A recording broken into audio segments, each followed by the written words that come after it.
Hello. Just fixing a few things. Boom, no music required. So much going on. Oh, Emily, come please. Hello, Andrew.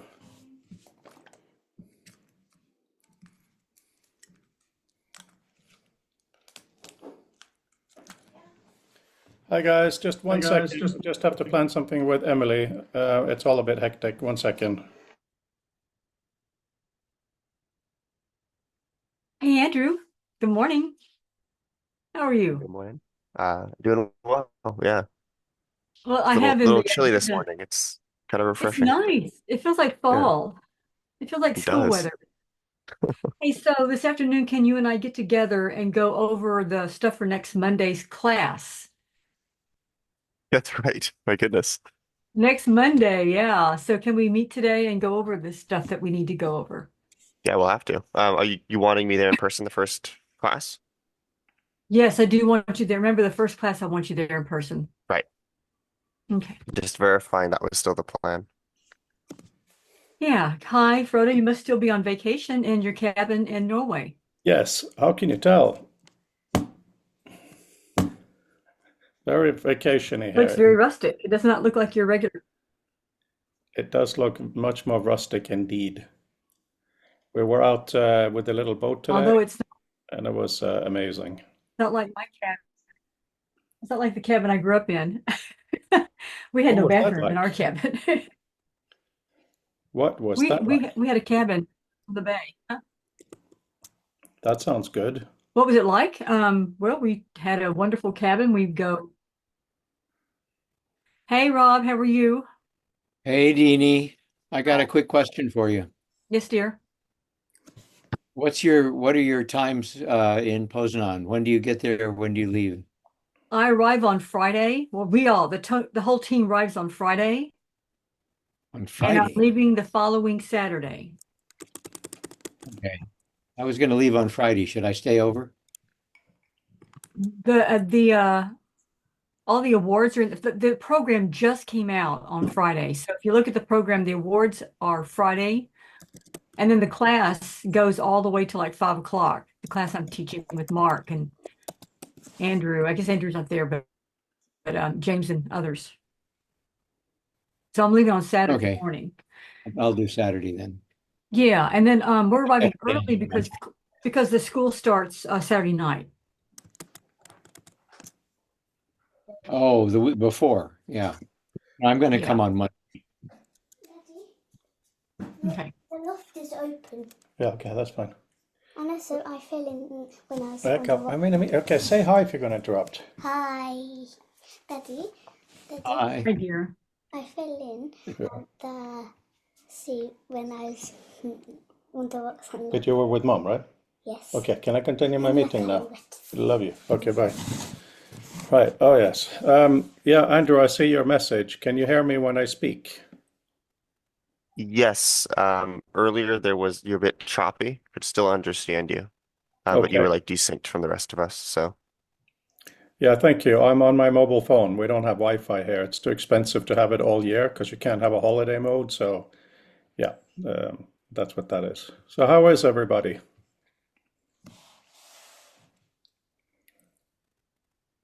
School starts next week. Well, that answers a lot.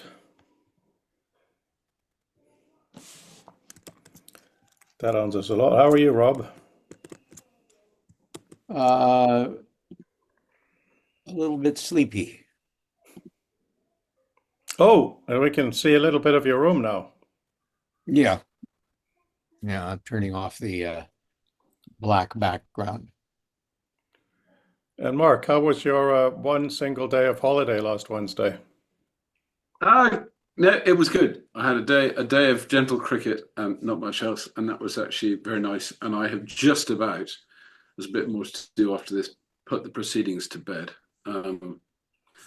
which has been an interesting experience. The number of things I was just surprised, actually been genuinely surprised by the number of things that sort of you'd think would just work that just don't. are not necessary because anybody did anything wrong, but they just don't. And so even just this morning, I found doing yet another proof pass on the sort of front matter. I found a title of a document that had a typo in the first word. I'm thinking, well, how many eyeballs have been across that? And I wasn't sure because it was about AI and some things it doesn't do very well. I wasn't sure whether the typo was deliberate because they were making fun of what they were making fun of, or as it turned out, because I realized they were not writing their own first language, and it was just they made a sort of, as it were, phonetic misspelling of a word. So but it's interesting. And an object, another interesting sort of experience was that somebody, it doesn't matter whom, had submitted a document, and I don't know what they'd done to their references, but they came out basically garbled. But fix it, I think they have 42 references, and it actually took a good couple of hours because I first had to even work out what on earth they were trying to reference. Given that it wasn't my subject, I was there on a holiday, and it's someone I wanted to help out, but it does make the point of the sort of garbage in, garbage out, and it seems increasingly odd that in this age of sort of digital data that we're still playing at print, because basically you turn stuff into a print medium to put into faux print, to be able to read it in faux print, to then do stuff with it, and that just seems so backward for this century. I'm not sure if I would call it faux print. I would say it's printed to digital, which is not the same thing, but not that different. Yeah, but I mean, well, the point is it's pretending to be print, but isn't really. And where that has pertinence is that we're doing unnecessary things for a medium we don't need. Yeah, no, I agree You with could you. I agree with make that, that yeah. in another. You could do another render that would have actionable data behind it. I The got problem you. is that we're using an outdated methodology that was suitable for one purpose, but it's increasingly unsuitable for another purpose. Through nobody's fault. It's just the way things are growing up. We've had this discussion before, Mark, and I think that little by little we're going to leave some of those tendencies behind, those conventions we thought. I mean, it's just kind of like eliminated manuscripts, right? And we had to have beautiful images on every page, and we had elaborate script. And now we barely see an image in a book, right? I mean, even if you go from Blake onward, I mean, Blake was notorious for his beautiful images, right? And then it disappeared over time. When Harry Potter was released, that was the first time I'd seen images in a children's book, in a book that was a novel in ages. So I think these conventions are just, part of the time period we're living in. End of the age of print, beginning of the digital age. We're in that. Yeah. I don't sort of make that observation without any satisfaction. It's interesting today because of fixing stuff. I've ended up pre-reading quite a number of the papers, but there was someone actually, for instance, talking about, okay, well, how do we do scholarly editions? Now we're in this new thing. And funnily enough, they did mention some of your work, Dene. But yes, What would you say? There's a paper, I can't remember who it's by, which will be in the conference, but somewhat the gist of it was, okay, well, how do we do scholarly editions? What we used to do is scholarly editions of books, when we're looking at, different editions and all this sort of thing. How do we move the whole thing forward? Because they're making a sort of similar point in the sense that we're now making very good digital facsimiles of something we don't do anymore. And the really beguiling question is, well, if we stop concentrating on that and thought, well, how do we best use the new things we've got to do these same and insightful things? So the scholarly editions and things are still worth doing because we're still looking at things that have gone before, but doing them in a way that actually builds upon some of the new affordances we have. Yeah, the Pathfinders book was supposed to be going that direction, right? So we've done the Pathfinders out of the lab, and then 4 further books in a series called Rebooting. And that the whole idea is moving that idea of what a scholarly edition looks like that's not tied to print. And the Challenges book, which came out just this year, Yeah. taking it even further. So we've got, and from the lab, 6 books but I don't know if it's garnering. I mean, the Pathfinders project, it's 10 years old and it's still getting lots of hits, and it's surprising, but I'm still not seeing much in the way of other people doing this kind of work. Do you know what I mean? It's just still us in the lab.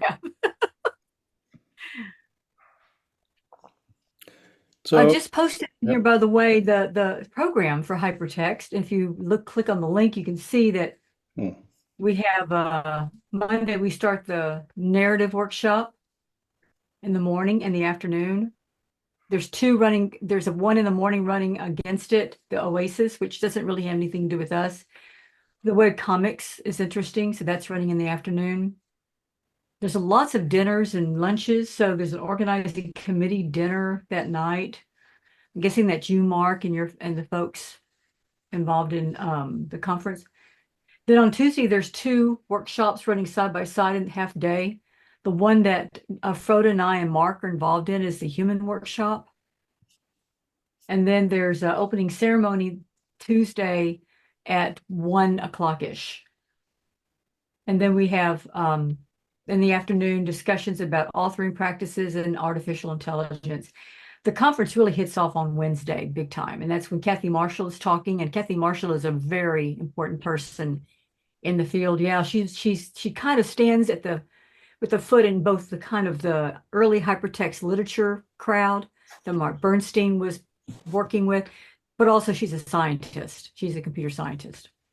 Really important person. And then lots of discussions, new directions, social media practices, town hall meeting, digital community that day. There's a social dinner that night, Andrew, that we'll all be going to from the team. Thursday, another big day. Critical reading, which is going to be interesting for us, Frodo, on that day. Explorations in the afternoon.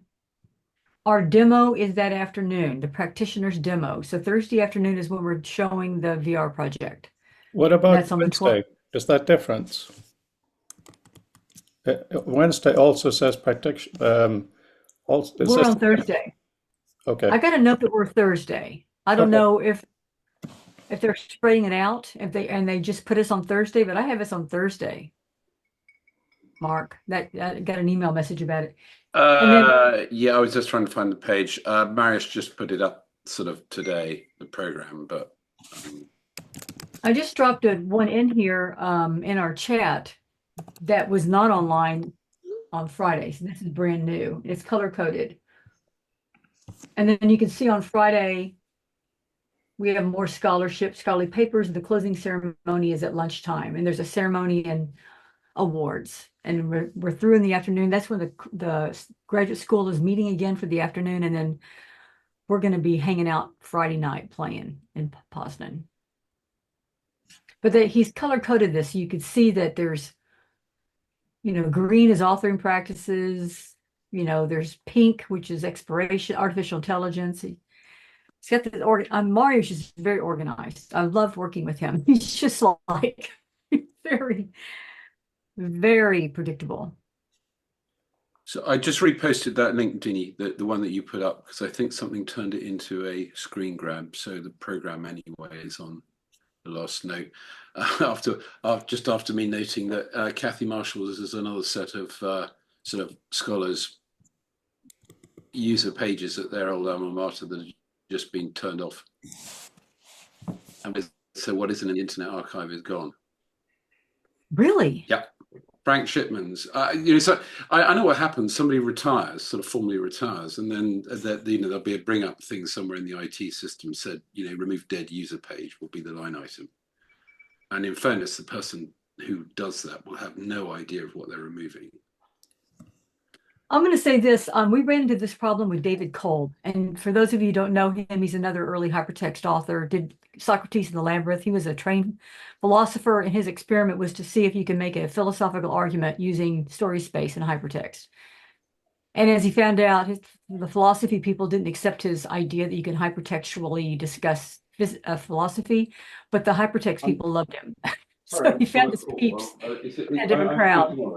But when he retired from Bates, after being there for 20 plus years, an eminent philosopher, they closed, they said they were going to keep his papers, but Mark, they gave up his papers and everything. They closed down everything. So I took his papers. I took everything from him and now have it online so that people can get to it. But this is what's happening all over the United States. I'm guessing it's happening in other places, but certainly we're trying to step in with the lab and take over these important papers and organize them so that people can find them. So you can't find David Kolb at Bates anymore. And in fact, when people at Bates come to the lab site to find David's stuff. So I just find that so sad. We haven't worked out a system by which we can hold on to our eminent scholars' papers at our universities. What kind of papers are It's like these? What kind of format?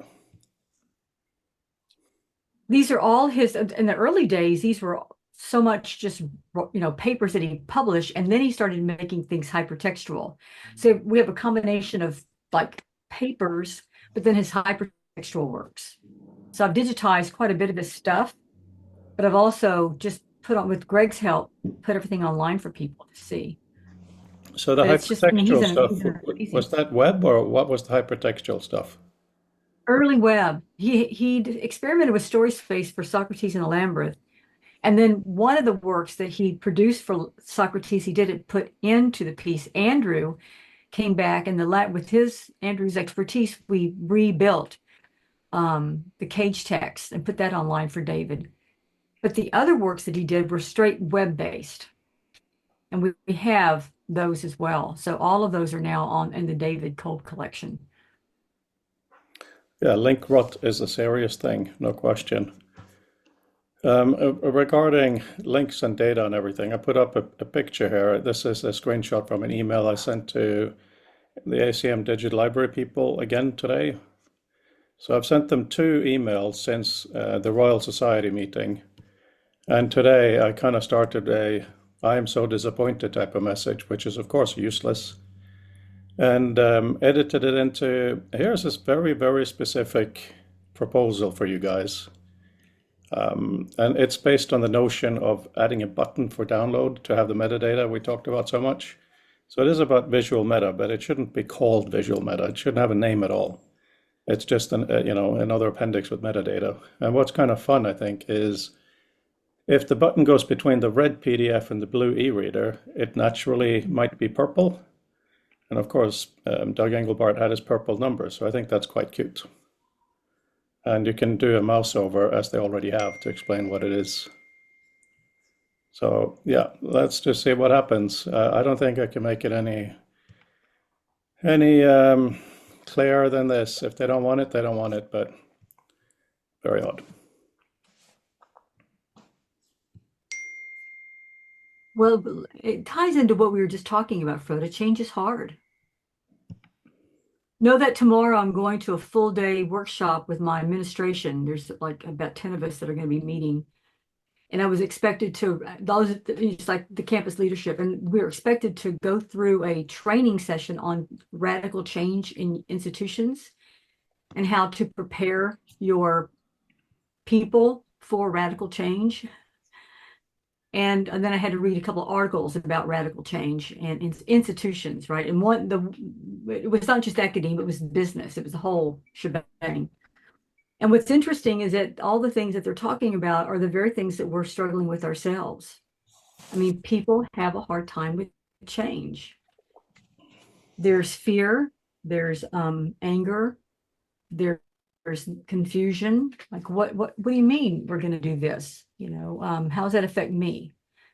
What's this mean for my job? What does this mean for my life? And so how do you get past that so that people can see that some change, like weigh in, because not all change is good, give meaningful feedback on the changes proposed, but also learn to see that some of this change is useful. And it's actually up to the leaders to make that, kind of navigate that. And so I see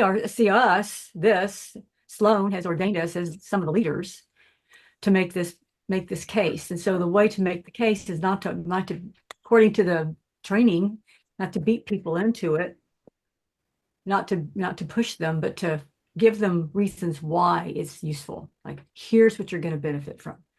And that's just the constant message you have to make. This, here's the benefits, here's the benefits. And eventually people will see it. It takes time. Yeah, But the message absolutely. Absolutely. Of course, when dealing with the leadership of the ACM, we can't do anything constantly. Then we'll just be, annoying them. So there's the balance of how to make it clear. And I think that with this now, it should be, if they say they don't want it, that's fine. But they've said such rubbish as we're moving to XML. That makes no sense. XML is not a reading format. XML is a data format. Of course, it's great if people can download XML versions of papers. It'll be very useful in many ways. But anyway, I think, in fairness, I'm not sure well, unless they said that to you explicitly. I mean, I think they're storing in XML so that they can they actually have. provide it. Yeah, They I have. know, They have. as a stored medium, No. because They've actually said they want to move to XML to download for people to read. It makes no sense. well, as long as you have, Anything- as long as it's provided with an XLST, then it'll work like HTML. So I don't know that's necessarily bad. It means that fewer people can probably raise their hood, and if they want to sort of tinker around, I mean, it's technically more difficult to use because far fewer people will have the expertise to do it. But I don't think I can't believe they really think that people are going to read sort of basically raw XML code. Well, in the meeting I had with the full digital library board, there was a younger person there who said, PDF is on its way out. It's old, it's bad, it's boring, it's stupid, all those words. We're going to do something new. And I said, I absolutely agree we should go with something new. What do you propose? And the answer was, oh, we don't know. And then the question became, in the discussion, I said, well, we're doing XML. So it's kind of interesting. The people on the board seem to have very different perspectives on documents and so on. So I've really been trying to drag them into our community for discussions because we don't know everything. But if we don't know what their reservations and hopes and dreams and It's quite an interesting sort of social experiment, getting people to understand, because it's easy to just say, our tendency is to say, no, you did this wrong, this doesn't work, go away and try harder. We don't very often say what try harder actually means in any actionable sense. And this is very much the reflection I'm having going through this recent proceedings things, in that no one's really doing anything wrong, but virtually no one's doing anything right, and not by intent. And so there's a really interesting challenge comes out. Say, okay, well, how do you meaningfully change? It's almost a sort of point of view type change you've got to make to understand the relationship to the material you're using, especially as I know there's a wall of books behind me, but we're not using that so much. Those of us who have access to this are actually comparatively lucky. Thanks. Let me respond quickly to Mark, and then we'll go to Peter and Randall. But looking at the history of paper, look at the history of the writing mediums, the paper, the vellum parchment. People went through a lot of different experiments before they arrived on, what we're using today. So we're still in that phase. We're trying to figure out what the best method for not just reading but handling, like manipulating, working with it. Peter? Okay, it just boggles my mind that they'd want to move to XML. How do they plan to address the problem of being able to get a typeset representation of that XML? Are they going to require every user of the system to install a local Tech Live installation on their machine, find an XSLT style sheet to transform the XML into LaTeX source, then run that through the typesetting software? Plus, as papers age, the versions of the libraries that are being invoked through LaTeX are going to be changing, so they need to really address a versioning problem of the entire typesetting ecosystem if they do that, to be able to make sure that the version of the hyperref library that was used on my paper is going to be compatible with a library that is monkey patching the layout system in order to support some custom notation of some academic subfield. Linguists make an awful lot of use of a whole bunch of hairy packages. There are scholarly edition packages for the LaTeX operating system that come in to play. So you have this huge ecosystem of libraries, and they're not addressing how you're going to deal with the typesetting aspect, because that is important. The presentational layout, not in our field, but certainly in an area like linguistics, in an area like scholarly editions, looking at medieval manuscripts or something, that control at a fine-grained level of visual presentation is absolutely critical. So if they're going to do something, they should really be thinking, okay, maybe, okay, LaTeX is too hard and too confusing, so you don't want that, but then maybe have a system of what I'd call is epi markup.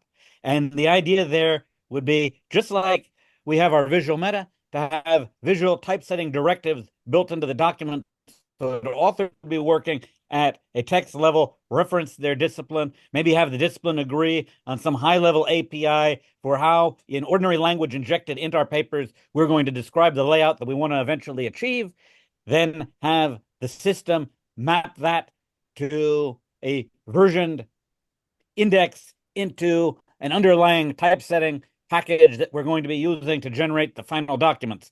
But that's multiple levels at which we'd have to create new standards out of the box.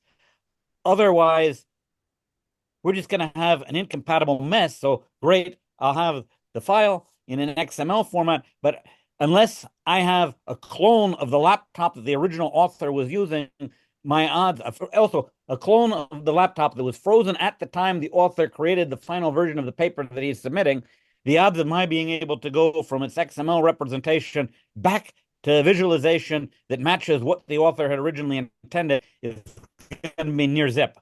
So we're just walking into just a massive minefield if we go that route. Well, so I'm with Mark in that it seems very likely that the claim we are going to distribute like that it's reductive, if not sort of incomplete in terms of whether there will be distributing only XML files. XML is famously not especially human readable, and it's not there to be human readable. So I presume it means that they will have some kind of interactive client. To your point about the sort of the nature of ancient Greek text, this is the Association of Computing Machinery making this claim rather than any other sort of academic publication institution. But I think the point stands of what is the shelf stability of our archival information within the context of these sort of intrinsically digital things. One of the challenges that we've had over the last 30 years with the internet is that it's so cheap to rely on links and so catastrophic to suffer link rot. And so most people have not developed a sort of a hoarding, foraging kind of modality for the construction of their library. Browser history is mostly seen as this kind of sort of compromising personal archive that most of the main browser companies are doing their best to be able to get out of your way so that it doesn't sort of throw a digital footprint over your, like, it doesn't throw a shadow over your digital footprint and make you easier to track or other things like that. So there's like to Dene's point, a massive step change that we've undertaken in terms of what we do and how we understand the sort of the retrieval and storage of things. It's very likely that for the first couple centuries of the transition to vellum that we screwed a lot of stuff up just because we got the chemistry wrong, and entire sort of archives of whatever was understood to be relevant at the time were destroyed as a consequence of failings of that. But it is really interesting to think about, like, who bears the cost of storing stuff, who by virtue of sort of existing, we do have shelf stable paper archives up to the present. ACM said that they'll stop this year or last year, but the thing is that those things that are nominally shelf stable still carry a cost in terms of how somebody needs to carry them around, how they need to make sure that they're stored in under proper circumstances. If you have photographic materials and other sort of more sensitive documents than that, then that they're like, that's not free. People sort of saying that paper itself is free are also missing the point. If you take that into centuries, then the requirement for maintenance there is actually significant. It's still less than storing what the front of geocities.com looked like in 1995, but that's more sort of a function of imagination today than it is the fact that it is truly impractical to maintain a perfect copy of the sort of the state of the web as it existed in 1995. People could carry that around on a thumbstick without any issue. It's just that nobody's kind of considered that as being incumbent upon them to do so. So I think that there are big changes in terms of what archival sort of strategies and techniques we need to have in order to do battle with link rot.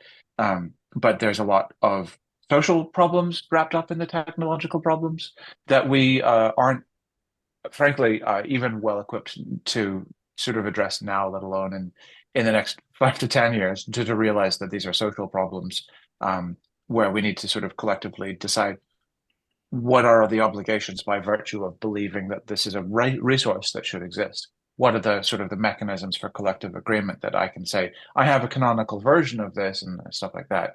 It sounds a little bit like Bitcoin in terms of what a potential solution could be, but I like so little of that world that I wouldn't begin to propose it as a solution. But yeah, like I think that there's a lot about how we agree things exist and agree that this is a canonical record of it, that paper took us some way, but certainly not all the way through. And there needs to be a reevaluation of at a broader scale what we were doing when we were doing things like storing stuff on a shelf that we can do, but we need to understand them in the terms that they are rather than how they appear just because GeoCities is down. Brandon, first I want to say I love GeoCities. I miss it terribly. Dancing hamsters, 2 cows. But I do want to say to respond to you on 2 things. First, when I was involved with Kairos, which is a journal that I think the first publication came out, the first issue in 1996. It was started by some graduate students at Texas Tech University, cutting edge web journal. And one thing they required was link stubs. So whatever you did a hyperlink to, you had to have a stub for it. You had to have it like an annotation. You had to annotate every one of your links. That way, and this is before link rot was even a thing. What it was about back then was just annotation. So they did that, and it was quite successful.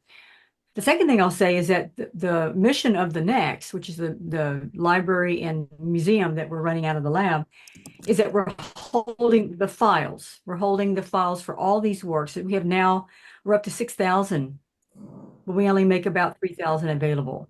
We're holding 6,000 files for works. And what's interesting about that is that we have also versioned them, many of them. So with Dave, go back to David Kolb, we have like this version of sprawling places, this version, and we go through and version them, right? So that you can see so scholars in the future or even the present can see what he changed over time. That way we can see perhaps change was technological. Things came on board that he wanted to use that wasn't available in the first round that he was developing the work. The book came out. He has a print book that came with sprawling places. So now the book talks to the way. So there are all these things that happen. But the hard part is having enough people trained and the funding to do it all, right? We can do it. We have the ability to do it in the lab. It's just people and money to do it. But as far as I know, there's very few, and that includes the Rubenstein Museum. I mean, I can name MoMA. I've been to MoMA to see their electronic files for works. There's not a practice that's followed in a consistent way across the different GLAM organizations, right? Galleries, libraries, and art museums. So, but what we're doing in the Next is pretty different because we're versioning and holding on to them and making them available and repairing them, restoring them. So, sorry, Frodo, go ahead. No need to be sorry. No, I just find it. I don't understand why it's so important to not have things. You know, it used to be that I would buy a CD or a record or a tape and I would have it. Now I can no longer own anything. Apple has made it impossible to buy anything. Can't hardly find anything, can't sync it. You know, most of the music I listen to now is on YouTube. Great playlists, but I don't own them. If they go down, they go down. Same with digital books, has been talked about many times. So I don't understand the reason for not documenting documents, having them in some sort of a format. And, as we all know very, very well, almost all data is actually in text. Even, well, some is zeros and ones literally, but a lot of it is stored as letters, as characters, whether it's hex or otherwise. So I'm not a diehard PDF guy, but something like that I think, honestly, can solve most of these problems. If we all have all these important documents, great. That's all. I'm just I saying still buy CD. my little piece. I still buy vinyl and CDs. I still have a record player. I have a Snoopy record player. It's not a really, it's just cute, but I still very much. Yeah, thank you, Mark, for adding all that information about sprawling places. It's a wonderful work. Yeah, it's interesting, Frodo. You talk about tapes and CDs and the publication of those things. And I guess one of the challenges, and this is not an excuse, but that is that the difference in the infrastructural and logistical um, sort of uh, sort of framework that needs to be stood up around the stomping of a CD or of a piece of vinyl or the minting of a tape are just so significant. And so commercial entities, and I won't argue that this is anything other than to do with profit and power, but commercial entities are so much better served by being able to do pure digital distributions that the fact that it is in almost every way inferior, and I wouldn't argue with that, um, in terms of your relationship with a medium, your relationship with a song, with a text, whatever, um, can be entirely overlooked from the perspective of the producer. And so it's really challenging. Like and so you can burn everything you want to MP3, or you can burn it to CDs. But chemistry will win in the end, and the forces of entropy will act on the foil and the CD. Things that people have on compact disc are going to die. Um, but yeah, like it's to do with that balance of control that they would like to be able to revoke those things. There have been a number of high profile albums that have done over the air updates as people have realized that they need to sort of tweak the levels on the ride cymbal in track 3. So like it's power and its value and cost that drives those stuff. That's not to say that it means that you can't do stuff with it, but it means that nobody's going to give you the keys to the solution. Yeah. I will say that all of us that were buying the floppy disks and CD-ROMs back in the 90s thought this stuff wouldn't last more than 5 to 10 years. We also thought the computers would die within 10 to 15. What's really interesting is I can take the 1986 floppy disk, the 5 1/4 inch floppy disk from Judy Malloy's Uncle Roger, put into 1983 Apple IIe, and everything works. And so, in fact, everything in my lab, all the 300 works I've got there, I haven't found anything that has failed in the past Wow. 10 years. Everything's still working, and it's just bizarre. I have things that go back to 1984, 77, and they're still working. All the Voyager that we've collected from Bob works. I mean, and even the floppy disks that he published. So it's just mind-boggling to me because I was fast and furiously documenting Mark Bernstein's 48 titles of Eastgate systems and the fear they're all going to die. But I mean, frankly, they're just hanging in there. I don't know why. I don't know if it's the practices I've maintained over the years. I don't think so. I didn't really get into learning about how to preserve better until the last 10 years. It's just the nature of the beast. Something happened and we were wrong. Now, that doesn't mean they're not going to die soon. And the reason why I have 85 Macintoshes is because, and 10 classics and 15 SEs and, 3 Apple IIes is because, well, eventually they're going to die. So I need the parts and I can start, rebuilding things. But right now that hasn't happened. The same computers that Wonderful. sit on. Yeah, I mean, it's bizarre, Brandel. I have something like how many, Andrew, do you think? 15 sitting out on the tables for people to come in the reading room. And I haven't replaced any of them. They're still working. I turn on the little Macintosh SE and it's like it sings, running 6.07. Bam, runs, bam. Last week, Richard Snyder came to see me. He's my associate director in the lab. He's living in Seattle now, Seattle area. He came down. I gave him a 2004 Apple flat panel. Turn it on, bam. That computer's 12 years old? Yeah. It's fantastic. It's unbelievable. So, I mean, and the ones that are broken have really, not to be rude, are the PCs running Windows. Those are the dicey ones. The parts just were cheap and they're falling apart. So I have a few that work, and I'm always looking for new ones because I can't keep them working in the lab. That's the only things that are broken. Anything that's not Macintosh. So when people tell me I should get away from Macintosh, I'm like, no, not really. So I'm not sure about the arguments of a lack of control and ownership for the end user. I don't buy it at all. I mean, there are printers now that if you don't pay a subscription will stop working. You know, a Tesla will only let you upgrade to certain upgrades if your driving quality is of a certain safety level.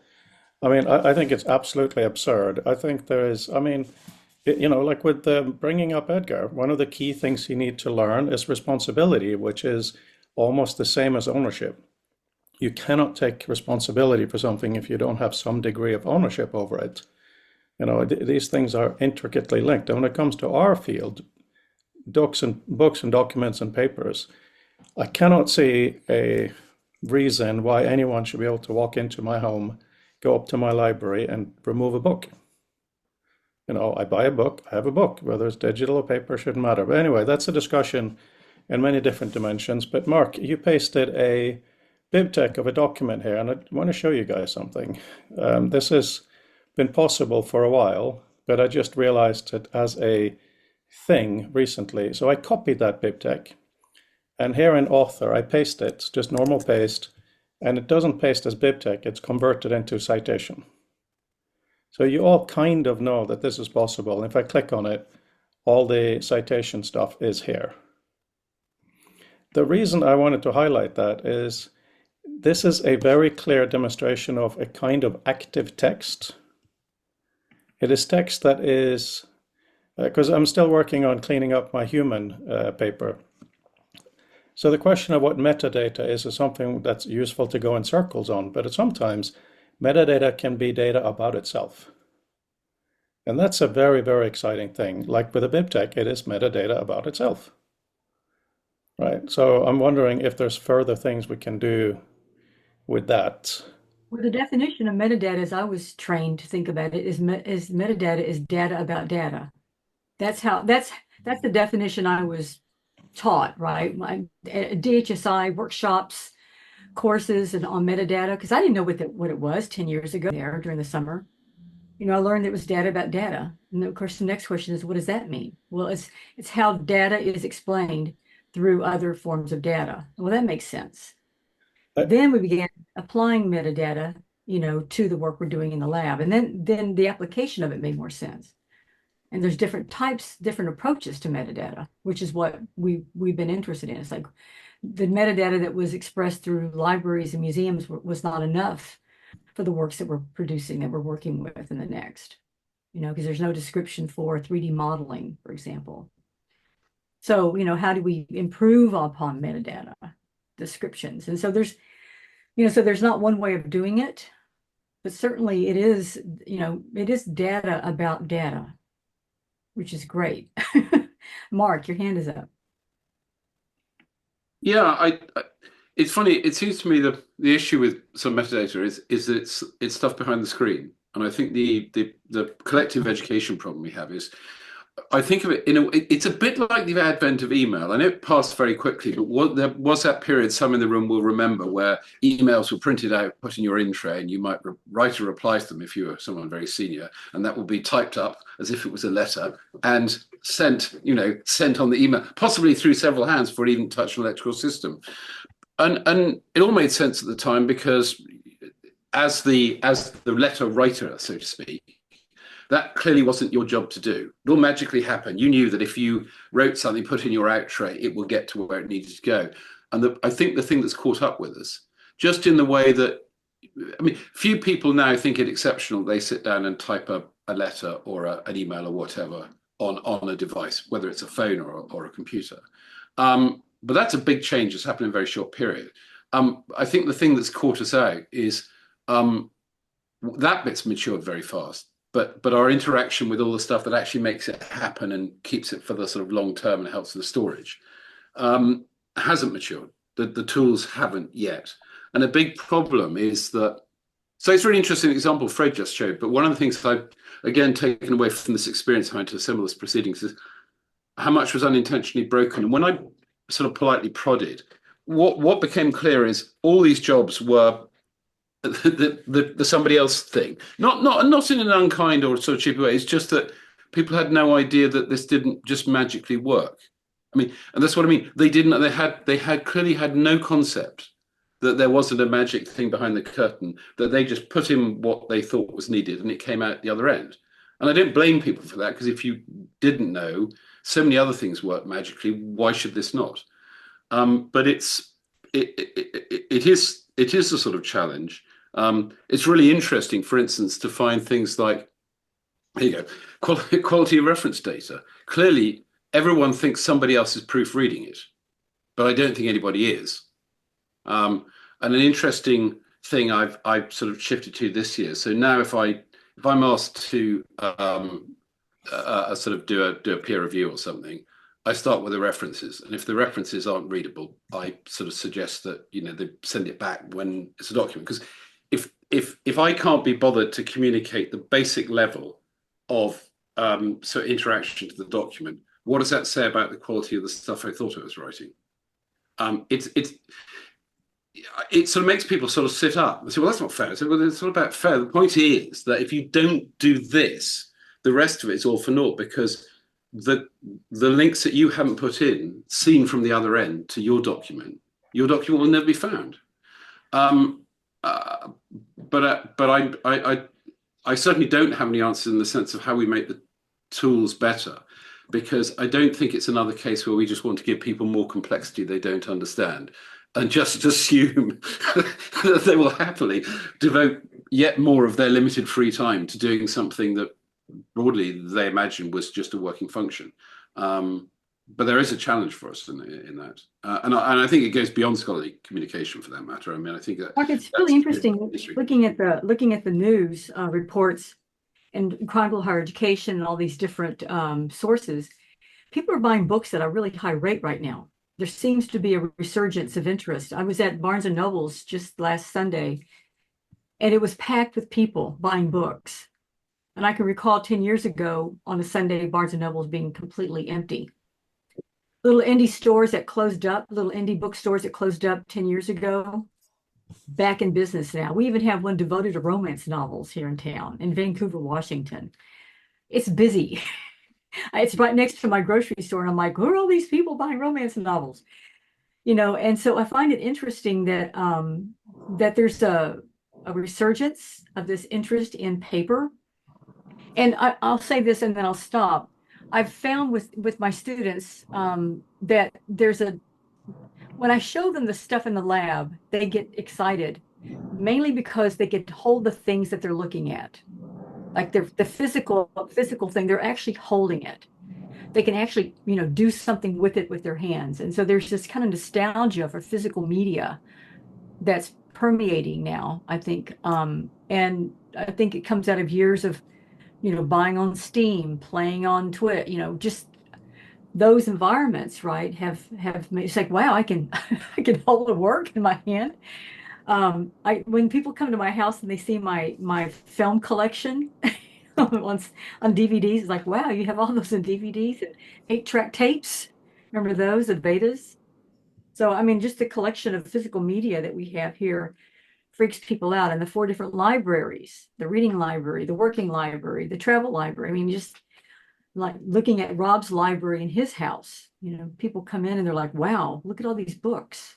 So, yeah, Frodo? Yeah, all the way back to the notion of metadata. Doing my PhD, I didn't find one definitive definition of metadata. I found the history of who it was first used by and how it was first used. And Hmm. as you said, Dini, depending on the field you're in, it's very, very different how it's used. A lot of libraries have administrative metadata, or it's called the few different things, but that's the metadata about what something is. And of course, spying agencies, they have a different kind of metadata of how things are used. That's also metadata. So absolutely, but the interesting discussion with Ted, where he denied, in his usual tone, the existence of metadata, says all data is data. It's interesting. Are we making up terms just to do it? Because one of the things is it's a bit esoteric sounding. Most people don't know, don't care. On the Mac, we have the Command I on the desktop to get info about a file. There's properties on Windows you can put in things, not very often used. But as a counter to half of what Mark said, not all of it, a lot of metadata the user should never have to deal with. It should just be there. Photography, video, how to do the playback, we don't often have to enter the file format of a video to watch it, right? When you copy a citation, you shouldn't have to check it if you copy it from a reliable source. So I would say that there isn't that much that is user error here. I think it's systemic error. And one of the things to look at is the notion of having the data be self-describing, like with the citation thing. I think that can go a lot further in many ways. And I hope as we move into XR, it's not going to be another dive into three-dimensional link rot. I hope the appropriate amount of information in XR can be stored robustly. And as we talked about last week, it doesn't mean, as I at least naively thought in the beginning, it doesn't mean every item's position, orientation, and so on stored robustly forever. It doesn't mean that. It can mean here is a thing that can be moved about in certain ways, and so on. Over.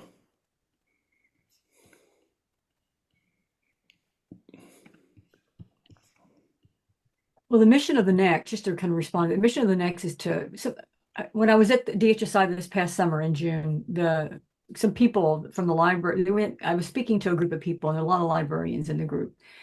And one raised their hand, and they said, how do you curate the works in the next? What's your selection process? And I said, I don't have a selection process. I just put everything in that people give me. And it freaked some people out. It's like, what? You're not doing quality control? And the answer is no, I'm not doing quality control. When I do an exhibition, I do curate, but the next is supposed to capture the way people are expressing themselves in this time of great transition, right? Of media, of hardware, software. I mean, the whole thing, we're trying to capture it. And so we have an exhibition coming up that starts November 1st, and it's 6 kids from Morocco, and it's mostly twine-based works, but there's one kind of interactive PDF. And so these are kids, and there's misspelled words, and there's all these things that kids do when they make work, right? That we're looking at. And but what's interesting about it is that we're capturing the voices of these kids living in Morocco at a time when migration issues, financial, economic issues, and these are kids talking about their own lives. And that to me is so valuable, right? Is keeping those, and then of course the answer is, the question was, are you going to keep these after the exhibition? Yes, these works are going to be featured in the next as long as there's the next. And so, just trying to get that kind of human expression and maintaining it and going as fast as we can to do it and holding on to the files. When I talked to the young man that's coordinating this with me from Morocco, he sent me just the finished works, and I said, no, I want everything. I want all the entire folder. I want all the images. I want everything, because I don't want anything to be lost that we can have control over. And so just to respond to you a little bit, Frode, metadata is important, right? It's important how we document this stuff. But the first step is just to get the files and hold on to them somewhere. And that's the key thing. And Greg's job in my lab is to make sure the files are that the server is working, that the Apache's functioning, that everything's going fine there, and then we back it up and back it up and back it up. We're following the locks model, where lots and lots and lots of copies kept safe everywhere. So back up everywhere, Yeah, all the time, every day. absolutely. So, And yeah, part Mark. of the absolutely, and part of the point that I think is so important is that a lot of the metadata is inside the files. That we shouldn't forget that metadata is not just something outside the file. Yeah, what's fun is to do the eye. What's that? The first thing I do when I get a new work the first thing I do when I get a new work is I put it on the Macintosh and I do Command I, and that gives me so much fun information. You know, the date, January 5th, 1995. It was modified February 2nd, 1995.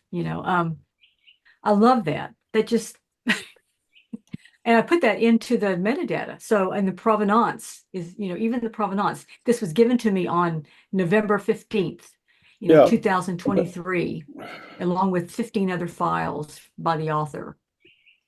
No, absolutely. And Mark, I saw your hand went up, and it goes down Mark. automatically now, which is really annoying. But just briefly, Dene, Yeah, that's right. in the work, especially with visual meta, most of the metadata is in the document itself. So the way it considers the metadata, the table of contents is metadata, the images, the glossary.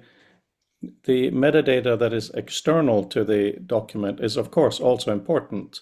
But just in terms of what we've been talking about with visual meta and stuff, it is already in the document. I think that's an important thing to highlight. Mark.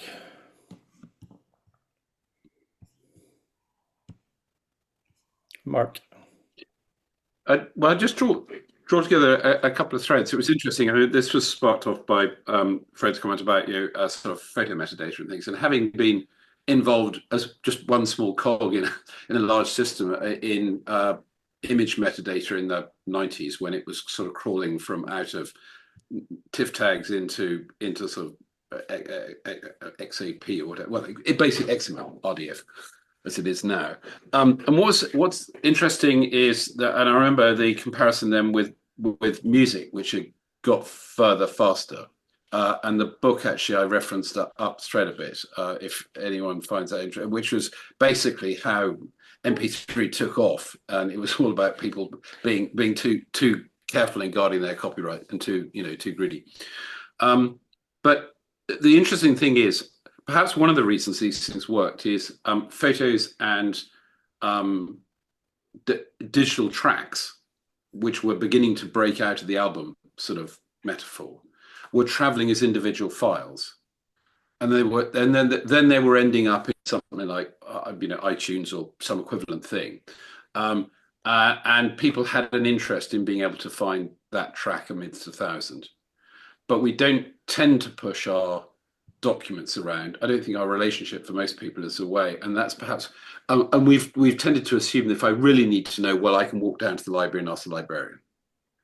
In other words, the management of a lot of that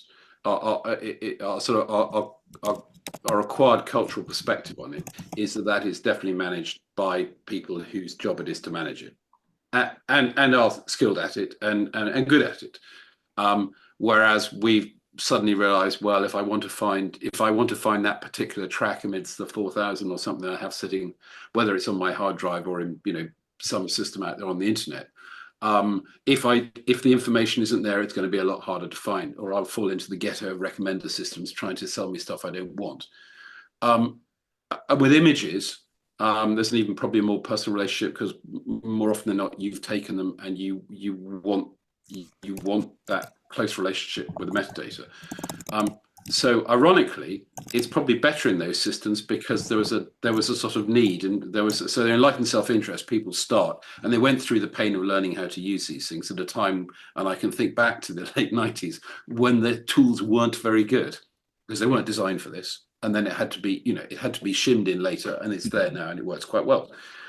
So I suppose that that's maybe part of the reason why it's ended up not nearly so good in the realm of of text articles paper, if you will, simply because we haven't had, or we've been able to lean on library services, or the presumption thereof, and we haven't yet got to the point where if you really want to find something, you're going to have to make sure it's got the information you need to find it.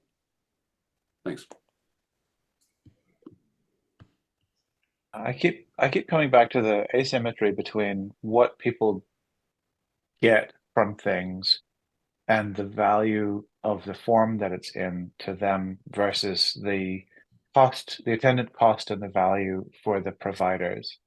So, people who were making books were sort of beholden to a certain value chain. It would cost them sort of simply logistically so much money to police or to enforce, certain norms of ownership. So taking your, copy of 1984 off the shelf if you did bad things with it or whatever. And so we were kind of saved more administratively than we were morally in a way. Like it's not the digitalness of this; it's the cheapness of the transactional sort of negotiations. And to Dene's point, like having the 3,000 songs makes the one song seem less like a tragedy. If it was one, because you have 3,000, but two, and kind of because of it was only 99 cents in the first place. So it simply can't be that much of a tragedy. Now, no matter how much, how valuable the particular track in question is, like, if never mind the fact that maybe if it was $10, you would have paid $10 for it, or $100, you would have paid $100 for it. I paid $25 for a track's sheet music once, and that was so weird, so anachronistic. Because it was an Aphex Twin track, this techno artist, but I wanted the piano for my sister. But yeah, like I think that the challenge is that while we have all of this sort of plenty, we don't have any continuum of the terms on which we are allowed to react to or relate to that media.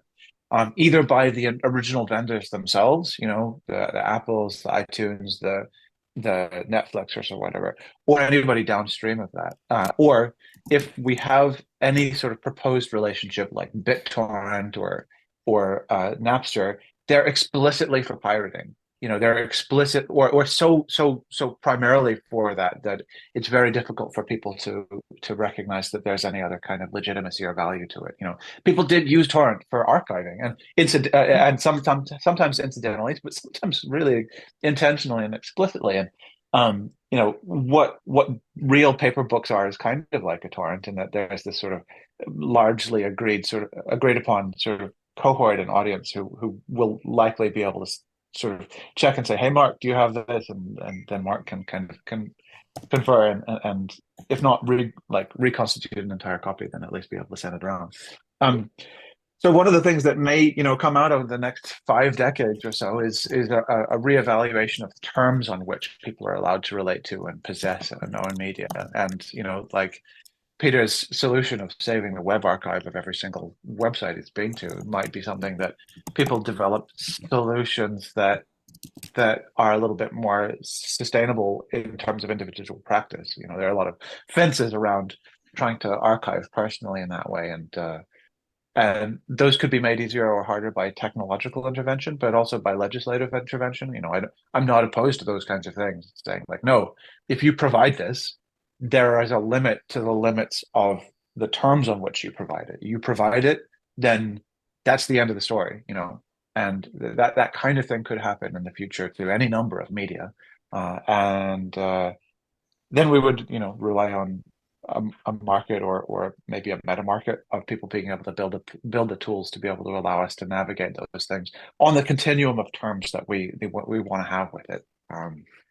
But yeah, like the sort of the appearance of plenty that we have right now masks the paucity of options with regard to how we relate to that plenty, which I think is a really challenging point for people to get across. Is like, yeah, you have all of this stuff, but how do you have it, and how are the different and what are the options you have? It's hard to have that conversation.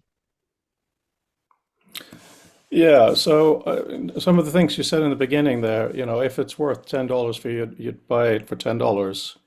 I'm not sure about that. Cost is not the same as value. what something means and the value for somebody who makes a purchase, of course, the seller should make every effort to find that out in order to screw as much money out of the buyer as possible. Absolutely. The scarcity and all kinds of things. But at least when you're talking about digital, if there's a piece of music you really like, whether you bought it for $1, you would have paid $50 for it. You know, it's very difficult for a system that they can't just charge you more. In the same way that one of the weird fallacies of capitalism is that rich people spend more. No, rich people still buy a hot dog for $5 if it's a $5 hot dog. They can afford to buy many more hot dogs and they can afford to buy an entire restaurant if they want. So that's one thing. But when it comes to the field that we are in, dealing with text and documents and that kind of data, the intellectual property is quite different from a movie, a TV show, and a song. If someone shares, 100,000 academic documents, yes, then we get into issues, as we have seen. But if in a community we share amongst ourselves the PDF documents from a symposium or something, no one's going to complain. But if we try to do that with music, we might very well get fines and all kinds of things. So there are very different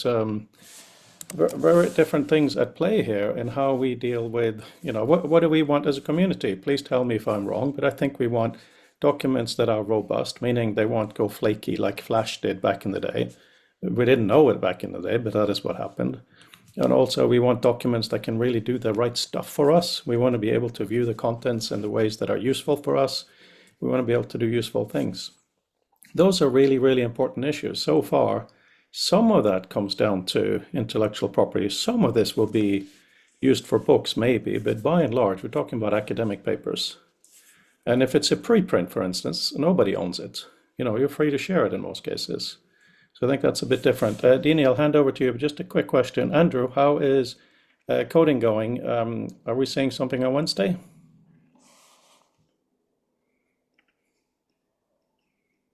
Yes, absolutely Wednesday. I was really trying to get something today. Um, and I tried adding in those new buttons that you requested for the sort of preview box. It was the close and the focus. And unfortunately, that went and broke a bunch of my code. So I've almost got it working, but I didn't have it for today. Um, so Wednesday it'll be working for sure. That's wonderful to hear. Thank you. Sorry, I just forgot to There's ask. a wonderful book that came out in 2016 called When We Are No More. Sorry, your delay. I'm sorry, I got confused. There's a wonderful book called When We Are No More by Abby Smith Rumsey, and the subtitle is How Digital Memory is Reshaping Our Future. The comment I thought was really useful when I was using this book for an article is that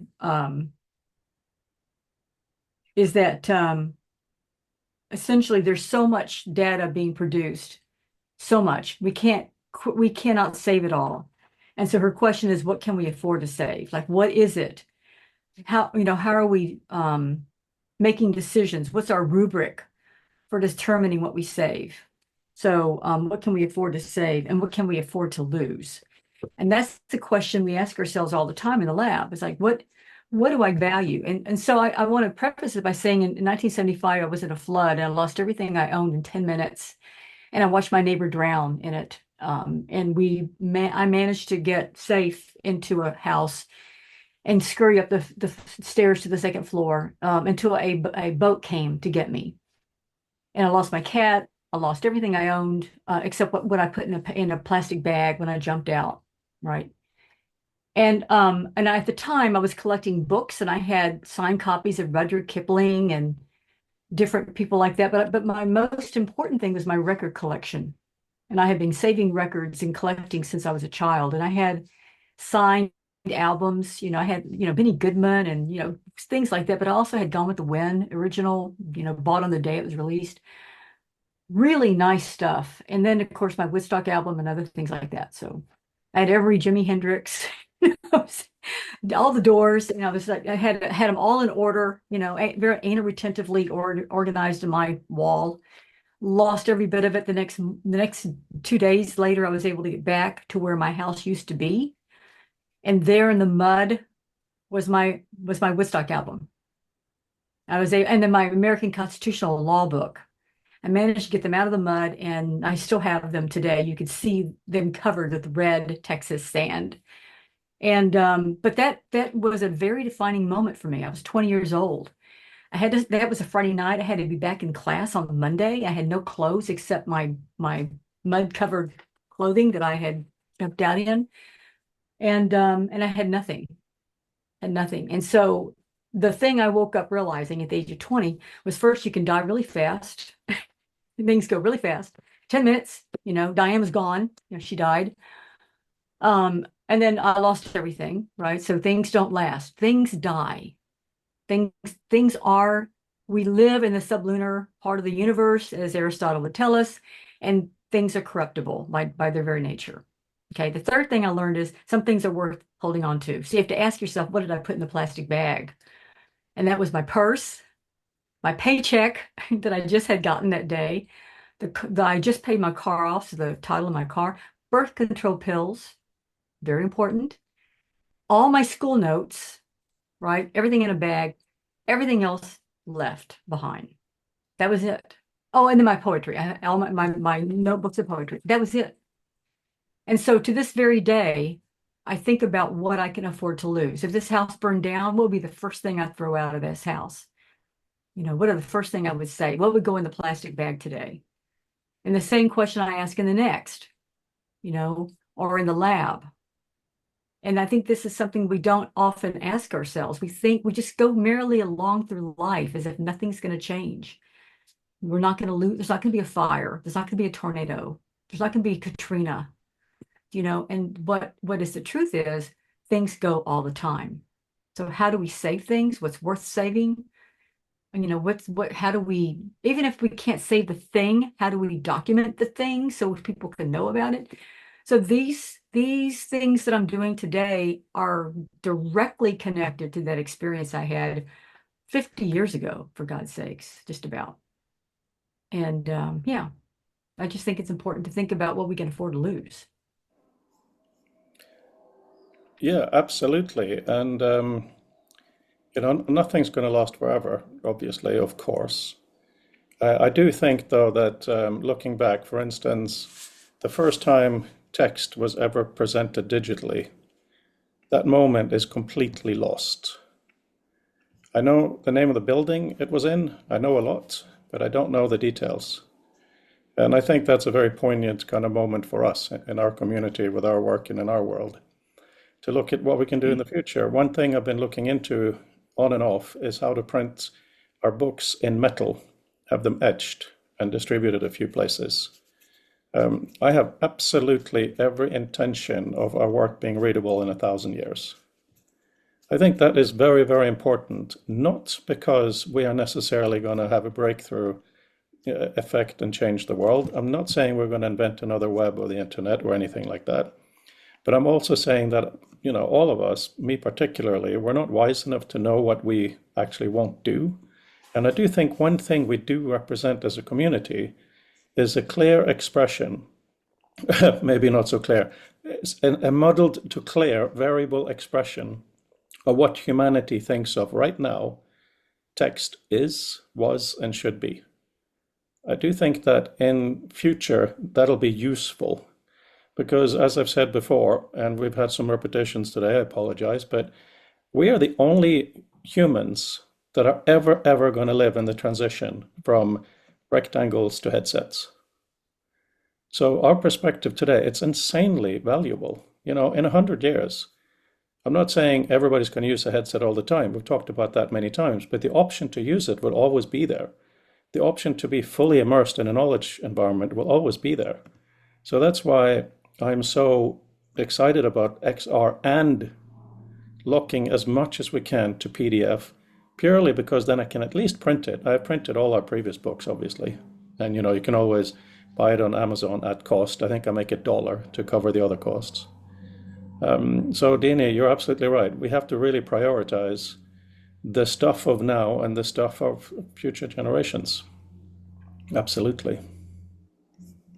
It's important. And it's, Ted Nelson. Well, it's funny you say that because Go on, my line is choppy. I wasn't cut off. Please go on. Yeah, I'm so sorry. I mean, I think you stop because you seem like you finished the sentence, but then it's because the line is wacky. So I apologize for interrupting. I didn't mean to do that. But I will say that the whole point of the next is that we're not losing anything. We're saving everything. And then my philosophy is that someone in 10 years will tell me what's worth saving. That was really worth saving. This isn't. That's not my it's not my job. My job is to try to save as much as I can, right? Even if I can't make it available, even if I can't show it, it's there on the server for someone, and it's there backed up on my hard drive here at the house, and 10 other back hard drives in the lab and in Greg's office and elsewhere, right? And as I mentioned before, we're shipping copies of the hard drive to other people around the world, so that if something happens in November that's not very good, we know that we may not lose it if there's some sort of major upheaval here in the States, which many of us fear. I think the challenge of what's worth saving in one year is that it varies so much to the next. You know, Yeah. I have uh full backups, sort of largely inadvertently, or almost full backups of every single desktop computer I've had since 1993, sort of matryoshka dolled inside each other. And the things that are interesting about that change for me from year to year, decade to decade now, because there's enough of them to be able to make that comparison.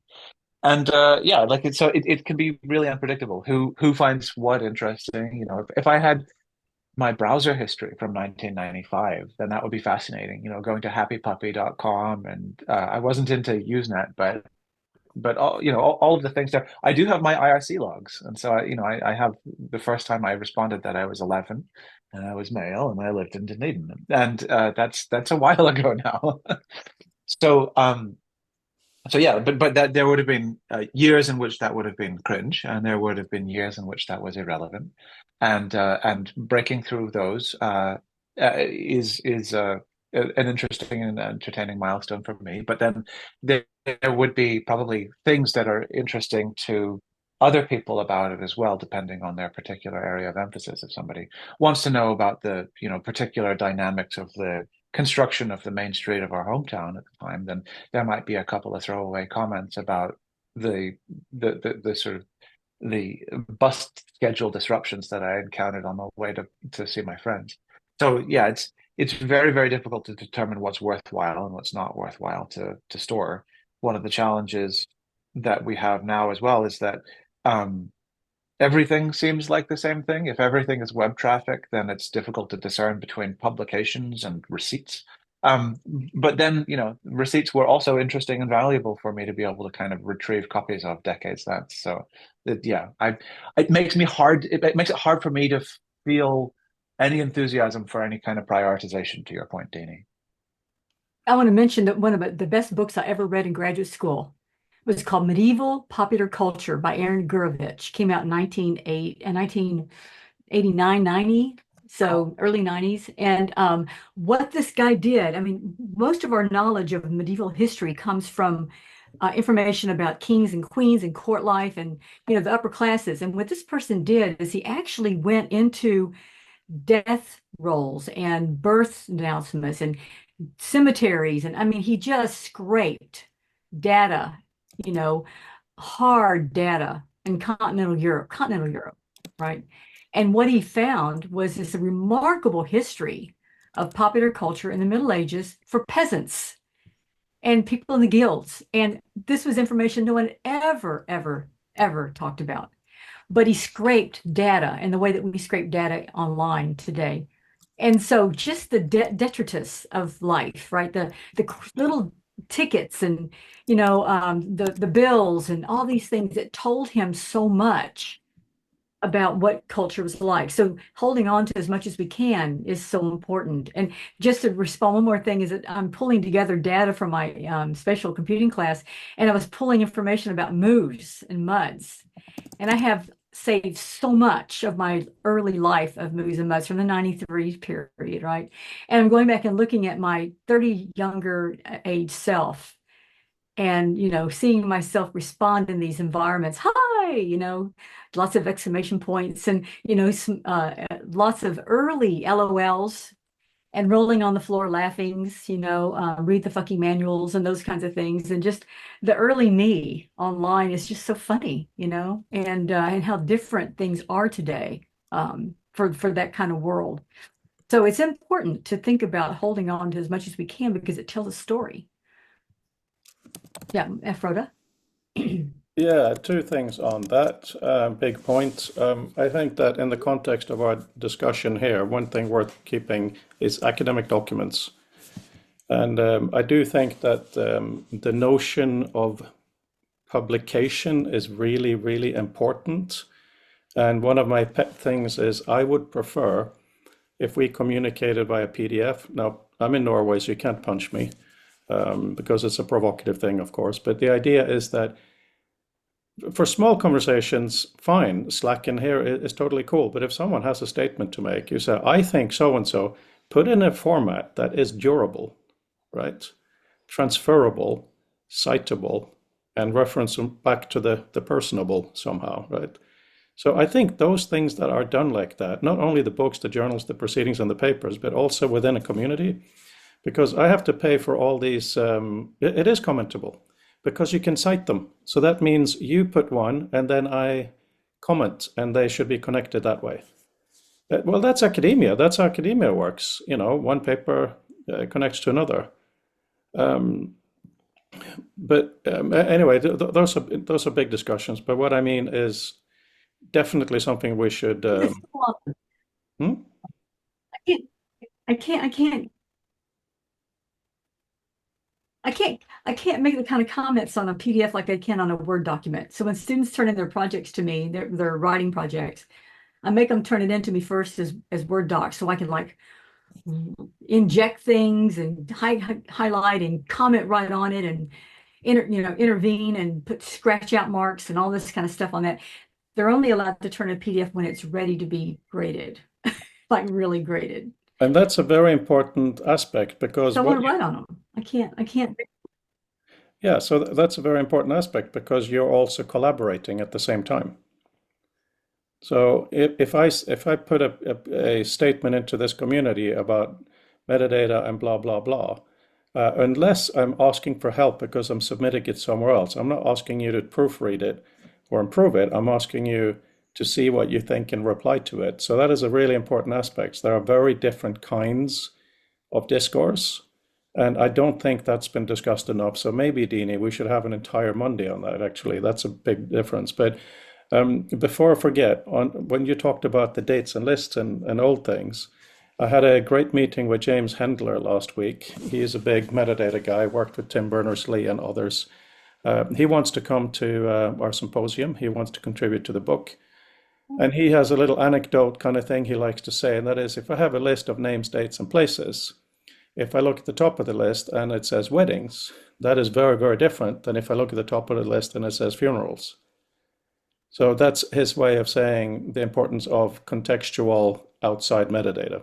I just thought it was something worth mentioning when you so very importantly said that things that may seem trivial at the time, and also like you said, Brandel, even a receipt, it may be trash, but it may very well be interesting for you or historians in the future to see why a transaction was made in a certain place, why a certain amount, why that item, not another item, blah, blah, blah. So yeah, it's not always clear for sure.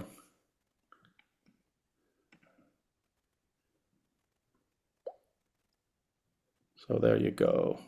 I think there's different levels of reply. When a colleague, Mark, when Mark sent me last year 7 types of hypertext, I said, what are your comments about this? And did I get this section on hypertext literature in the way you think makes sense? And so that kind of comments like, well, here's what you should add, this person's important. That's a different kind of comment than when somebody says, hey, I'm getting ready to submit this for publication and I would love for you to give me your feedback. And when I see that article and it's got like incredible amount of grammatical mistakes, spelling errors, some of the facts are incorrect. There's missing references, and it requires me to do a lot of intervention So when I'm expected to do, when I'm needing to do a lot of intervention for my colleague who I like, for someone I really care for, I can't work on a PDF. So I think there's different levels of reply. And so I'm reviewing right now for a journal and I'm looking at this work and it's a person I really like and I want to see their article go through, but it's just a mess. And it's going to require me to do lots and lots and lots of things. And what the editor told me was, well, this is for final. You're looking at the final version. It's like, please say no. Please, this is not the final version of this article. There's grammar mistakes all the way through. Obviously, no one's looked at this. And now you're asking me to do the final look at, this is not the final. So my experience with this person right now is kind of coding the way I'm seeing the notion of reply. So, I think yeah.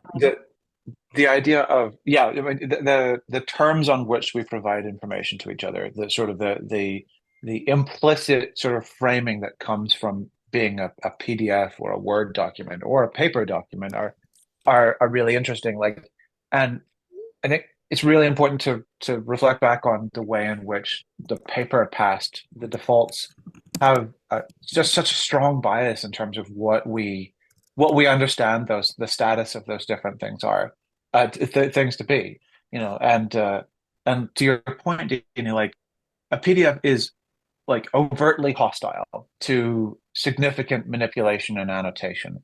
And like it's like much like paper was, unless there were particular provisos, like if it was double spaced, then there was at least room for people to be able to put those things in. But the amount of rework that was required for somebody to be able to retype or do things like that.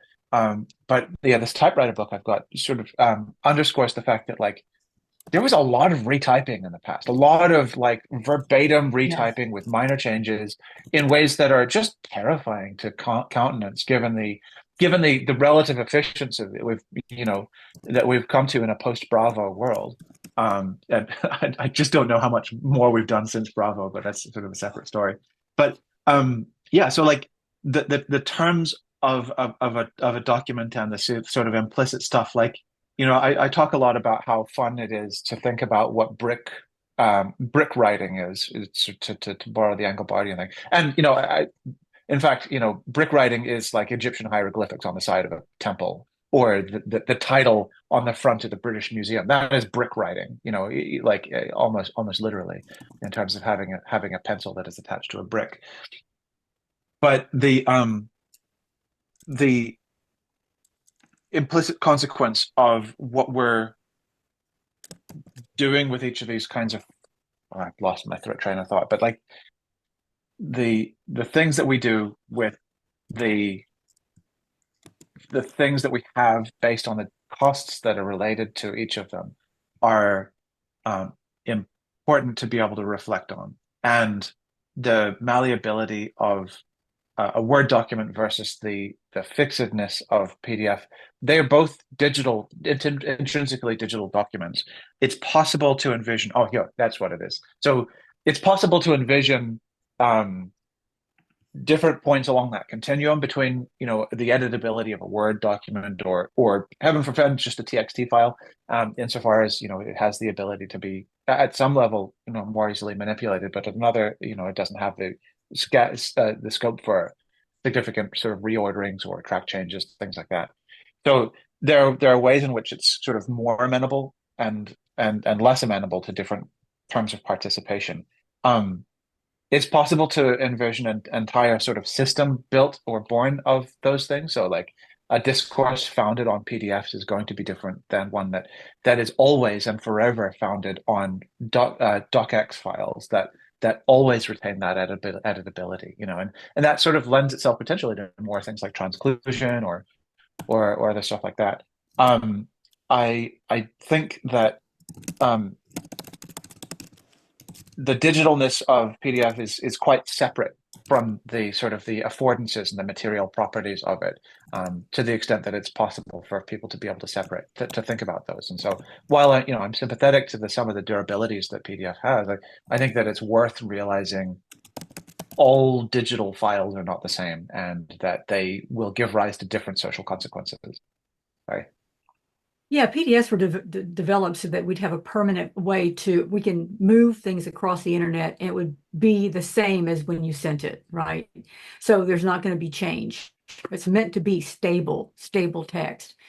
So when someone sends me a PDF to review and they don't send me a document that says, here's things we want you to think about, and they just say, read this and give us your feedback, that's hard, right? Because I want to go through and actually give feedback.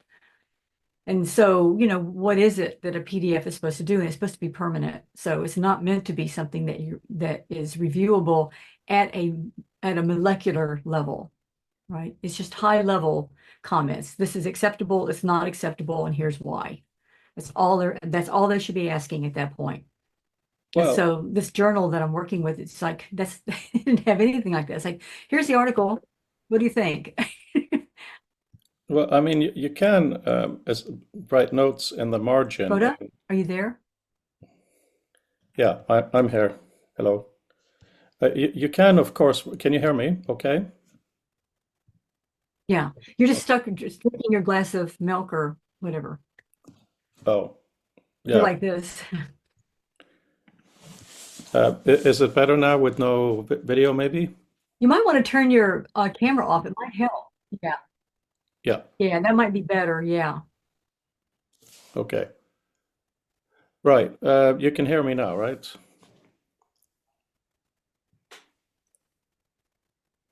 Oh, it's really that bad. Okay, hang on.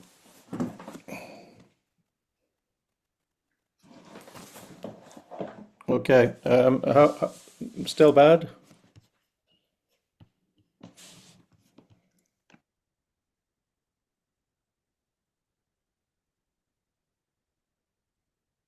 Yeah, we can hear you. We don't want to see you because we think that's slowing it down. So just talk. Let's see how Oh, things go. yeah. I think it's Okay, you're very. gonna type.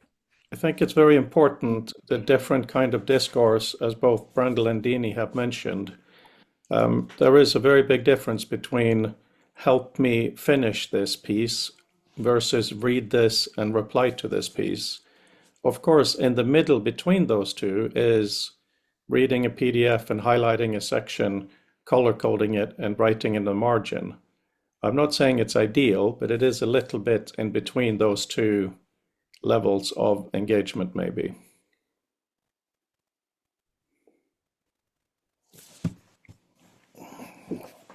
I'm gonna say for what, 30 years, folks?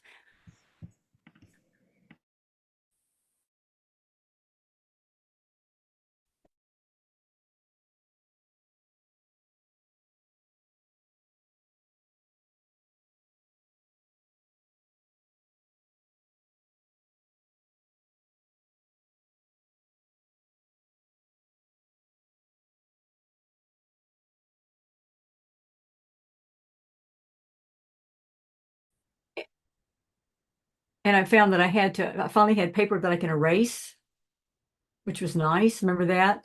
Then the whiteout came. Mike Nesmith's mother made a fortune off whiteout. That was helpful, but it sure made it look unprofessional if you had the wrong paper. So, I mean, there's just, and then I would hire people to type for me because I'm a terrible typist, and that was expensive, you know, per money per page. Dissertation, 356 pages, has to be typed in the final version. Yeah. Did you hear anything before I dropped off? A little bit, yeah, but not much. Yeah, I was just trying to say that there is, of course, a difference between somebody helping somebody form a document by editing the source, the manuscript, and somebody replying to something that has been published. The middle ground maybe would be annotations in the PDF, highlighting, color coding, and notes on the margin, and that kind of stuff. And I'm not saying that that is useful when you're trying to help someone improve a piece, but there is a very big difference between improving a piece and replying to a piece.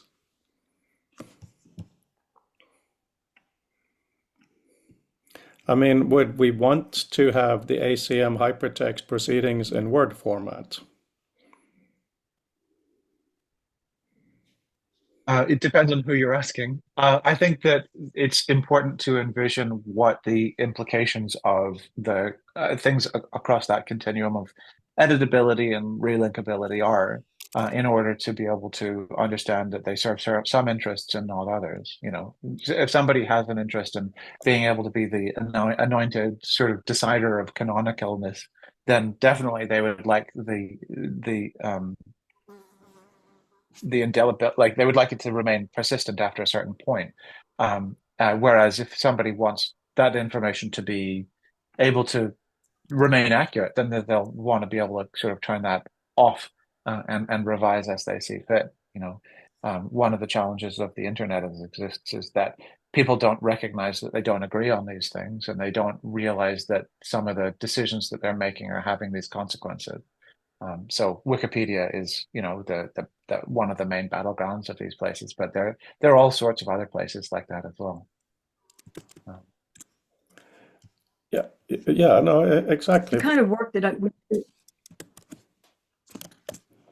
going to say, Frodo, the kind of work we do in academics on paper, working with paper, right, or working with documents, working with text, is very different than what my colleagues in business do. For example, when I owned my business for 5 years, I had a different relationship with text than I do now.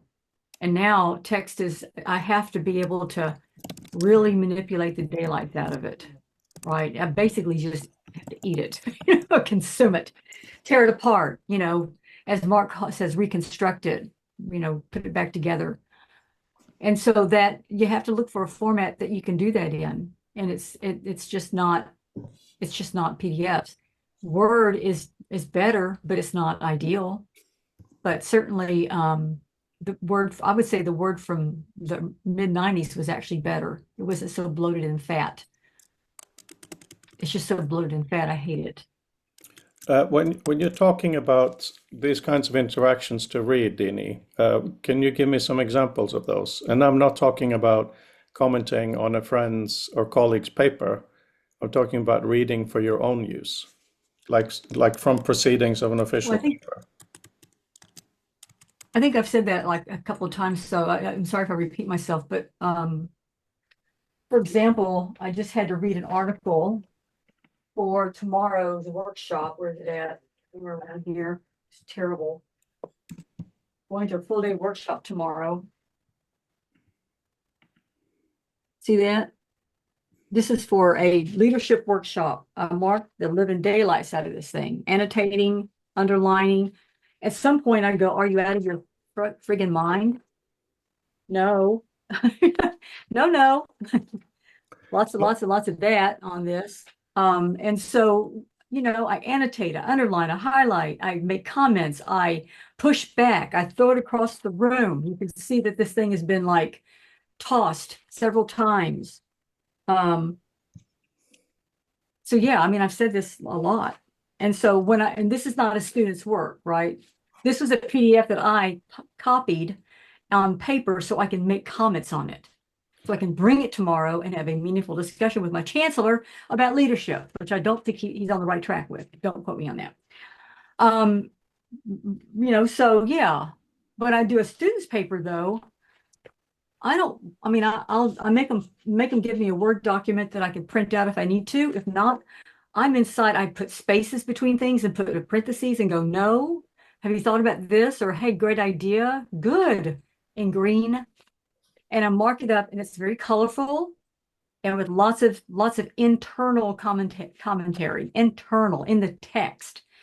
So intertextual commentary, which I can't do on a PDF. This is how I deal with a PDF. And I keep saying this over and over again to all of us. I feel like I'm a broken record, but certainly this is a good example.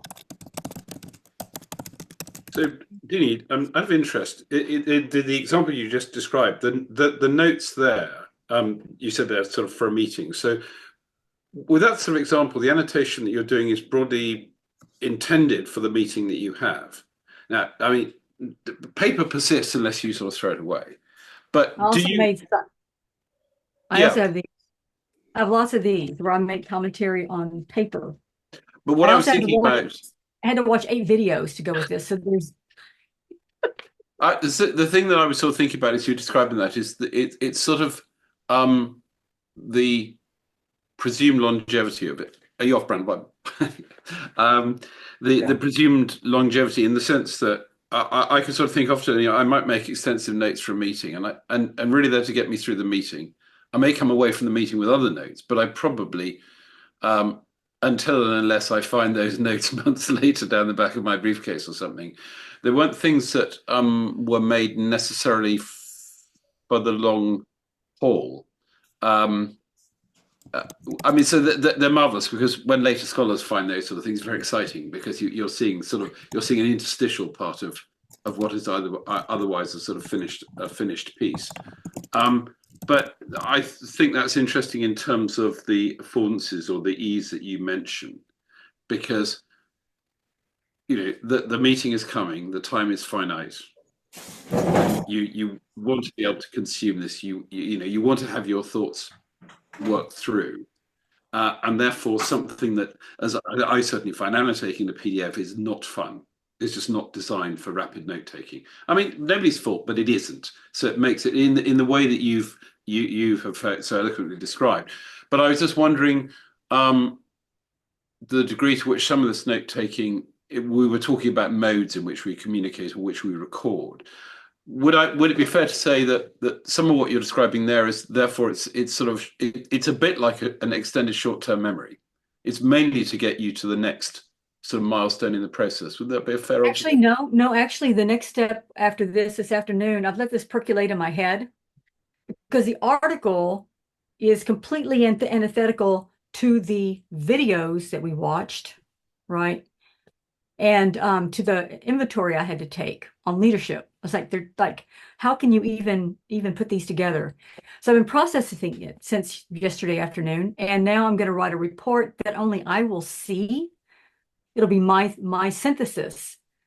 So the big question is, how do we use a business principle for leadership and change and radical change in an environment that embraces shared governance as its foundational philosophy? How do we do this? That's the big overarching question that I've come up with. I won't give that report to anybody. It's my personal synthesis, right? Holding all these things together. And then I'm going to bring a notepad with me to doodle with because I'm going to try to keep my mouth shut. Because I know I'm the only academic in the room tomorrow. Everybody else is like the person who is the VP of finance, the VP, the chancellor, vice chancellor of finance, the vice chancellor of student services, the vice chancellor of enrollment management, the provost. It's like the big muckety mucks on our campus, and then me, academic, right? And I'm going to be sitting there going, no, this is wrong on every level, and I can't say a thing because they've already said that anyone that doesn't embrace change is a naysayer. So I've already whose words? Yeah, in the article and in the videos, there's 5 types of people. I'm the 5th type. It's like, no, I'm actually kind of all over the place, but thanks. But yeah, so to get to this process where I know what I'm thinking and to have my argument in place in my own head and understand how to make sense of what they're advocating here. I've had to take several steps, but I do this for everything I read. So one more thing, and I'll stop. A couple of weeks ago, the university vice chancellor of budgets and finance her underling sent out a document called the Event Planning Guide, a 30-page document with a risk assessment tool that we have to fill out for every academic, everything we put on campus, anything we do, we have to fill out a 3-page risk assessment tool. And we have to give 21 days notice. It's this whole like, thou shalt not kill, thou shalt not commit adultery. And if I get 3 marks against me, I'm out. So sincerely, it says that. You can't ever put on another event for the rest of your life on this campus. And so this went to faculty in the shared governance environment. And I had like 30 people send me notes going, what the hell? So in my role as the chair of CFR, I've had to take all these complaints, compile them into one series of complaints, one document, make my own comments on the page, put it all together, and I met with the young underling about this document. And he sent me back to his boss. So on Wednesday, I'm meeting with her with my final report that takes all these arguments and synthesizes it into 4 major complaints. And I give suggestions for improvement. But this is what we do all the time in academia, right? Mark, you know this.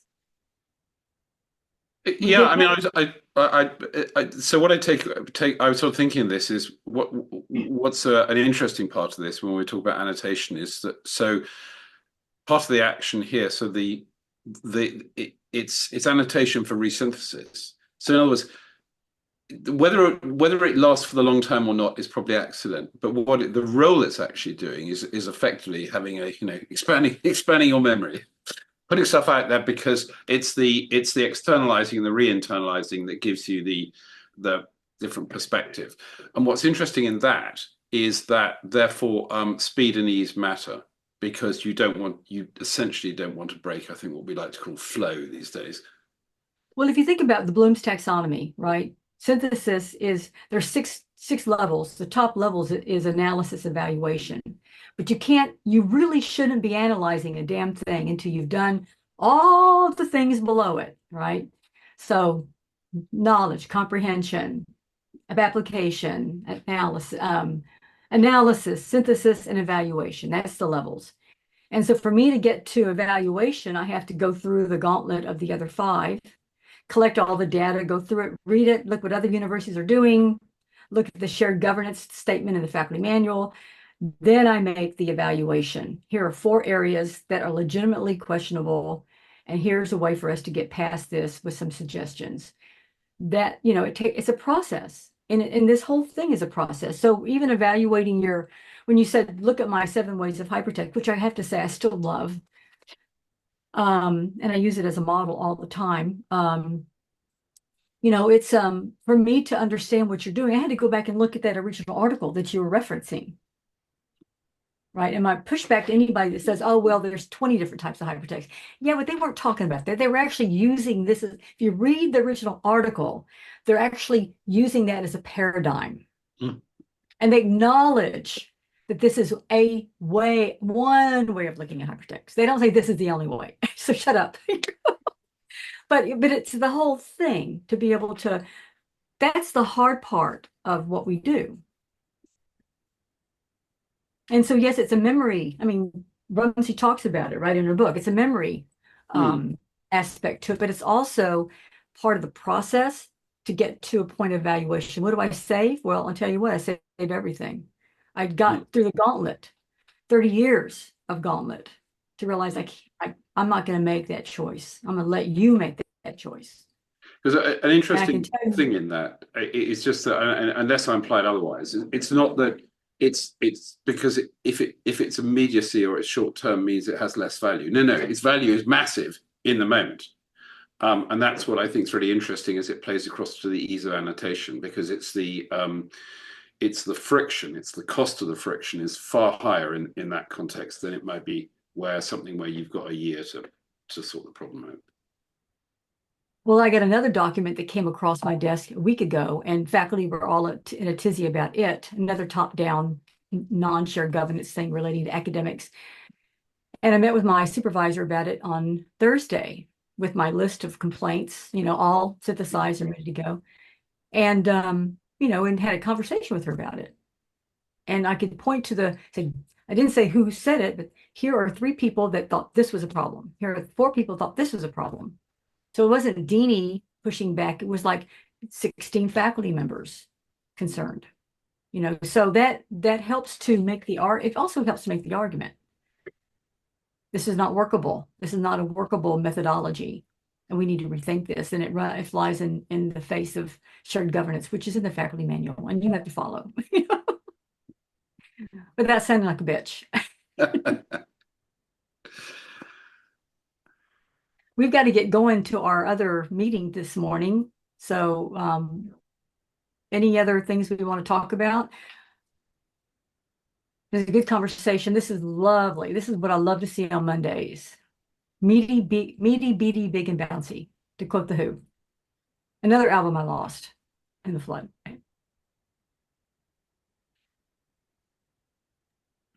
All right. Frodo, Okay, you're see not you there. Are Wednesday. you there? Yeah, I'm here. Peter? See you on Wednesday. Yeah, see you on Frodo, I'll see Wednesday, you on Dene Wednesday. and Andy, Andrew. Are you back in Norway? Are you back home or are you still in Norway? I'm in Are you in Norway Norway. I'm in Norway on on Wednesday. Wednesday? I'll be back in a week.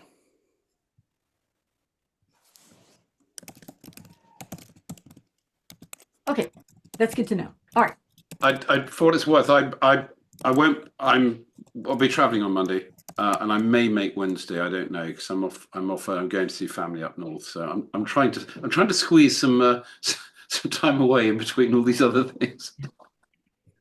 Well, I don't think I'll be here next Monday because that's the first day of school, and that's usually chaos day because I have students trying to get in classes. I sit in my office and try to handle traffic. So that's traffic cop day. So I probably won't be here. I'll be on campus starting really early. First day of term always reminds me of the beginning of If. I don't know if you ever saw that film. Lindsay Anderson's If. Oh, well, I won't spoil it, but it's on YouTube. Okay, I'll look at it. All right, everybody. Hug. See you Wednesday morning. Bye.